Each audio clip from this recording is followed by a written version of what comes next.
प्रभुपाद कथा में और जो प्रसंग चल रहा है, प्रसंग ये है कि श्री प्रभुपाद भगवत गीता के प्रचार को बहुत ही अच्छे लेवल तक ले जाना चाहते हैं और इसलिए वो बहुत प्रयास कर रहे हैं। इस प्रयास में उनको मदुरई में एक उनके जो मेडिसिन के थोक विक्रेता थे, उनका नाम था मुथु स्वामी चेट्टी। तो मुथु स्वामी चेट्टी ने जब श्रील प्रभुपाद का ये विचार सुने और उन्होंने कुछ सैंपल पढ़ा जो प्रभुपाद ने उन्हें दिया था, उन्हें बहुत अच्छा लगा और उन्होंने यह बात जाके डॉक्टर अलगप्पा, एक बहुत बड़े इंडस्ट्रियलिस्ट थे जिन्हें साउथ का बिरला कहा जाता है, उनके सामने रखी और वो झट तैयार हो गए इस बात के लिए कि मैं इन महाशय का भगवत गीता प्रिंट कराऊंगा और इसको अंग्रेजी लोगों में इसको बंटवाऊंगा भी। तो परंतु मैं उसकी पांडुलिपि पहले देखना चाहूँगा। तो प्रभुपाद को स्पॉन्सरर मिल गए थे, उसके लिए उनको स्पेशल मद्रास आने का न्योता दिया गया कि वो उनसे जाके मिले, उनको दिखाएं। लेकिन एक बड़ी दुर्घटना ये हो गई कि श्रील प्रभुपाद की पांडुलिपि जो उन्होंने भगवत गीता की लिखी थी वो चोरी हो गई। तो 1200 पेजेस प्रभुपाद ने जो लिखे थे, उन्होंने बहुत ढूंढने की कोशिश की, परंतु उनको यही संदेह, उनको या तो नौकर पे संदेह हो रहा था और अपने पुत्र पे संदेह हो रहा था कि इन लोगों ने थोड़े से पैसे प्राप्त करने के लिए इन्होंने ये कार्य किया है। तो इसलिए प्रभुपाद ने इसको कृष्ण की इच्छा समझा और वो इसको नहीं, जो डॉक्टर अलगप्पा थे उनकी मदद वो नहीं ले पाए और फिर वह रुक गए और वो उसको प्रिंट नहीं करवा पाए। 1949 में श्रील प्रभुपाद ने अब अंग्रेजी लेखों के साथ बंगला के लेख लिखने भी प्रारंभ किए और बंगला के ये जो आर्टिकल्स श्रील प्रभुपाद लिखते थे, ये बीपी केशव महाराज के मठ से जो बंगला की पत्रिका छपती थी उसमें छापे जाते थे। और इन लेखों में भी श्रील प्रभुपाद वही बात बताते थे जो भक्ति सिद्धांत सरस्वती बताते थे कि संसार की जो समस्या है, ये युद्ध की समस्या, भूखमरी की समस्या, गरीबी की समस्या नहीं है। वास्तव में संसार में अगर लोगों को किसी चीज का अभाव है तो वो है दिव्य ज्ञान का अभाव, वो है भगवत गीता के ज्ञान का अभाव। और जब तक संसार के जो नेता हैं, सिर्फ एक नेता नहीं, जो नेता वर्ग है, जब तक उनमें भगवत चेतना नहीं आएगी, जब तक वो कृष्ण भावना को सबसे पहला स्थान नहीं देंगे, तब तक उस देश के, इस संसार का कोई भी काम मनुष्य को सुखी नहीं कर सकता, मनुष्य को शांति नहीं प्रदान कर सकता। प्रभुपाद ने बहुत से आर्टिकल्स वो लिख रहे थे, सबको अपनी ये बात बता रहे थे कि कैसे हमें जन साधारण में भगवत चेतना को जगाना पड़ेगा। तो इसी बीच इन्होंने अमृत बाजार पत्रिका, एबीपी, जैसे अभी एक न्यूज़ चैनल भी है ना, एबीपी न्यूज़, तो अमृत बाजार पत्रिका जो कलकत्ता से छापी जाती थी, वहाँ के जो एडिटर थे उन्होंने एक बड़ा सुंदर लेख लिखा जिसमें उन्होंने लिखा कि हालांकि हम लोगों ने जलियांवाला बाग और राजनीतिक दास्तां और अंग्रेजों के बहुत से पीड़ाओं को हमने देखा है, लेकिन आज़ादी मिलने के बाद भी ऐसा लग रहा है कि दुखों का अंत नहीं हो रहा है। ऐसा लगता है कि ईश्वर हमें शांति प्रदान नहीं कर रहा। ईश्वर का विधान ही कुछ ऐसा है कि एक दुख का अंत हुआ नहीं कि दूसरा सामने आ गया, दूसरा पैदा हो गया। तो इस लेख को सामने रखकर श्रील प्रभुपाद ने कई लेख लिखे और लोगों को समझाया कि हाँ, जब से भारत, मोहम्मद गजनवी और मोहम्मद गौरी जो 1050 ईस्वी से जब पहली बार भारत में आक्रमण हुआ था, उसके बाद से अभी तक लोगों को बिल्कुल भी शांति नहीं प्राप्त हुई, क्योंकि जो वैदिक संस्कृति है उसका ठीक से पालन नहीं हो रहा। और जो भी राजा या राजनीतिक शक्ति ने हमारे ऊपर तब से राज्य किया है, इसीलिए क्योंकि वो भगवत चेतना में नहीं रहते थे। लेकिन उसके पहले का जो समाज था वो बहुत शांतिपूर्ण समाज था। और अभी के भी बहुत बड़े दार्शनिक लोग ये कहते हैं कि उस समय भारत में बिल्कुल एक भी गरीब नहीं होता था। कहा जाता है कि 1800 साल से पहले कोई भी भारत में एक भी गरीब नहीं होता था। ये गरीब तो अंग्रेजों के आने के बाद ही अधिक संख्या में हो गए। और इसका मुख्य कारण क्या है?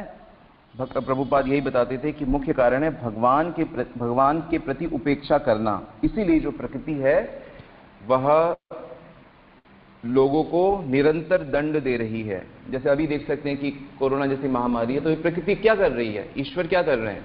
लोग ईश्वर की चेतना में नहीं है, पाप करते हैं, तो सामूहिक सबको दंड दे रही है। लेकिन जो जो भगवान की भक्ति करते हैं वो इस कष्टों से, इन भय से, इस टेंशन से बच जाते हैं। तो बंगला में कहावत है कि, मैं हिंदी में इसका ट्रांसलेशन बताता हूं, कि मैं तो भगवान शिव की मूर्ति बनाने चला था लेकिन बन गई एक बंदर की मूर्ति। तो प्रभुपाद इसे कोट करते हैं कि हम तो समाज को बहुत सुंदर बनाने की कोशिश में लगे हैं कि हम शिव की मूर्ति बनाएंगे, लेकिन समाज की हालत बहुत बिगड़ गई है। क्या बिगड़ गई? कि एटम बम को बना दिया गया है। एटम बम एक ऐसे विनाशकारी हथियार हैं जो अगर फट जाएं तो हमारी मानव सभ्यता ही खत्म हो जाए। जैसे डायनासोर्स खत्म हो गए तो हमारी पूरी जाति ही खत्म। पृथ्वी तो रहेगी, बादल बारिश रहेंगे, मकान रहेंगे, लेकिन एक भी इंसान उसमें रहेगा नहीं, एक भी नहीं रहेगा। तो इतने भयंकर भयंकर बम बना दिए। इसलिए प्रभुपाद अपने आर्टिकल्स में, लेक्चर्स में इस बात का बहुत ज्यादा जोर डालते थे कि जो भारतीय लोग हैं उन्हें पाश्चात्य देश के लोगों का अनुकरण नहीं करना है। भारत के पास भगवत गीता है और भगवत गीता में वह सॉल्यूशन है, जिस सॉल्यूशन को क्या कहते हैं, वो समाधान है जिसको सारे जगत के लोग सुन रहे हैं। तो इस प्रकार प्रभुपाद के जो आर्टिकल्स थे वह गौड़िया मठ की पत्रिका में छपते थे, बंगला में छपते थे, अंग्रेजी में छपते थे। तो जो भक्त लोग पढ़ते थे उनके आर्टिकल्स, उसके बहुत लेटर्स आते थे कि वाह कितना सुंदर आर्टिकल है, कि बहुत एप्रिसिएशन होने लगे। और बहुत से लोग ये कहने लगे कि अभय बाबू, मतलब उनको अभय भक्ति वेदांत, अभय चरणारविंद भक्ति वेदांत, सब इनका इतना नाम था, कि आपके लेखों को पढ़ के हमें लगता है कि भक्ति सिद्धांत महाराज हमसे सीधा बात कर रहे हैं।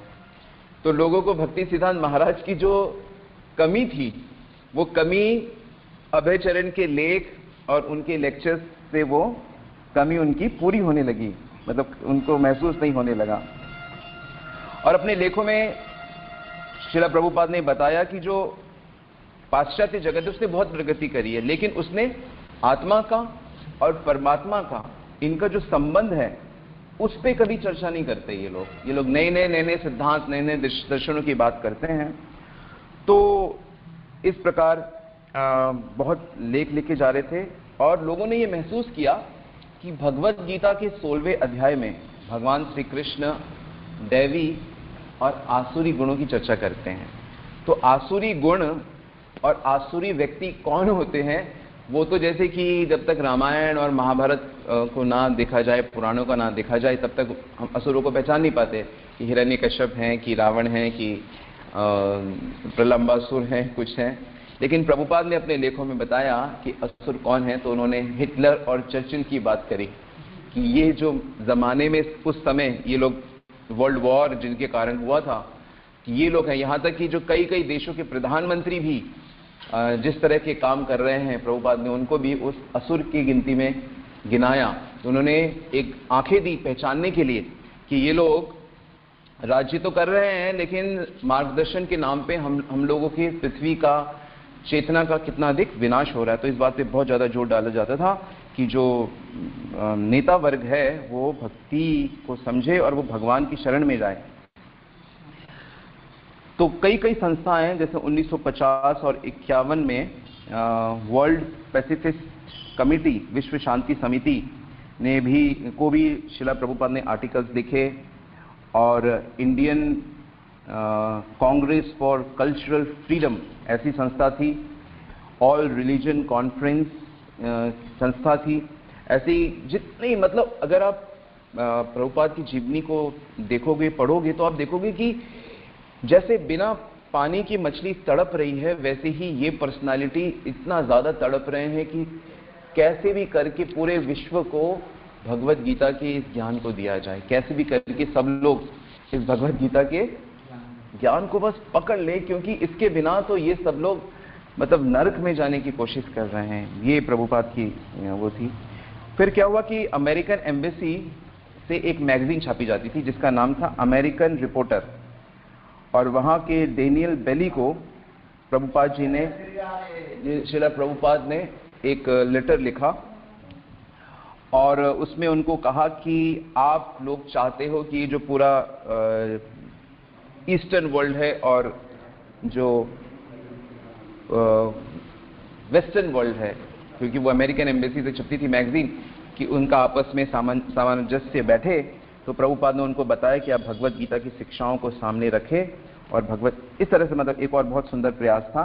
लेकिन उन लोगों ने कहा कि नहीं, प्रभुपाद ने रिक्वेस्ट किया था कि उनकी मैगजीन में इस आर्टिकल को छापा जाए, उनकी आर्टिकल्स को। तो उन्होंने कहा नहीं, अगर हम आपके आर्टिकल को छापेंगे तो हमें दूसरे धर्मावलंबियों के आर्टिकल्स को भी छापना पड़ेगा, और इस तरह हम गीता की शिक्षाओं को समझना चाहते हैं, लेकिन हम अपनी ही तरीके से अपनी बातों को रखेंगे। तो कहने का मतलब यह है कि वहां से भी प्रभुपाद को नकारा गया। मेरे ख्याल से 100, 200, 300 संस्थाओं से भी ज्यादा ने प्रभुपाद को नकारा।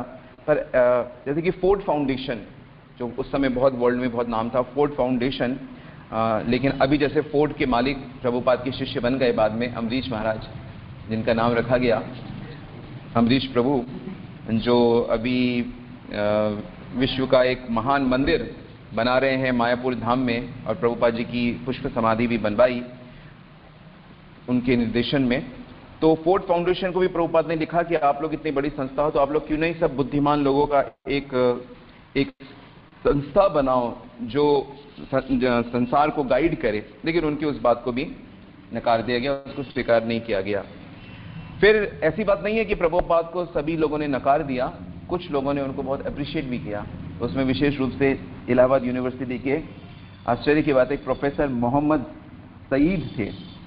उन्होंने बहुत सुंदर पत्र लिखा प्रभुपाद को, और उस अपने पत्र में वो लिखते हैं कि ऐसा लगता है कि आपने प्राचीन भारत की सार्वभौमिक शिक्षाओं को आत्मसात कर लिया है, और हमें आपके पत्रों को पढ़ के, आपके विचारों को जानकर सचमुच बहुत आनंद हो रहा है और बहुत गर्वित महसूस कर रहे हैं। ऐसे यूपी के जो गवर्नर थे, उन्होंने भी सराहनीय पत्र लिखे उन प्रभुपाद जी को कि आप उत्कृष्ट कार्य कर रहे हैं, क्योंकि इससे उत्कृष्ट और कुछ है ही नहीं कि मनुष्य का चित्त पूरी तरह से भगवान में लग जाए। यही सभी समस्याओं का समाधान है। तो इस प्रकार हम देखते हैं कि प्रभुपाद का जो प्रयास है वो एक चरम सीमा में पहुंच रहा है, और पहुंचते पहुंचते प्रभुपाद अब थोड़े ही समय में कई लेख लिखने के बाद एक संस्था को फॉर्म करेंगे, और फिर उसके बाद की जो जर्नी है उनकी, धीरे धीरे कैसे वो जलदूत तक पहुंचते हैं और कैसे वो पाश्चात्य जगत में जाते हैं, और अकेले जाते हैं। उनके साथ यदि कोई है तो उनके साथ दो चीजें हैं, एक है उनके गुरु का आशीर्वाद, गुरु की आज्ञा जो उनके साथ है, और भगवान श्री कृष्ण का आशीर्वाद उनके साथ है। तो ये लेकर श्रीला प्रभुपाद जलदूत से पाश्चात्य जगत की यात्रा करेंगे, पर अभी उसके लिए लगभग 15 साल बाकी है, क्योंकि हम हैं 1950, 51, 52, 53 के साल में, और प्रभुपाद विदेश जाते हैं 1965 में। तो लगभग अभी भी 12-13 साल हैं जो हम 3-4 साल में कवर करेंगे, 3-4 दिन में कवर करेंगे। श्री प्रभुपाद की। तो किसी का कोई प्रश्न है तो आप बेहिचक सकते हैं, और ऑफलाइन। यस, बोलिए। संन्यास अभी नहीं हुआ, संन्यास अभी होने वाला है।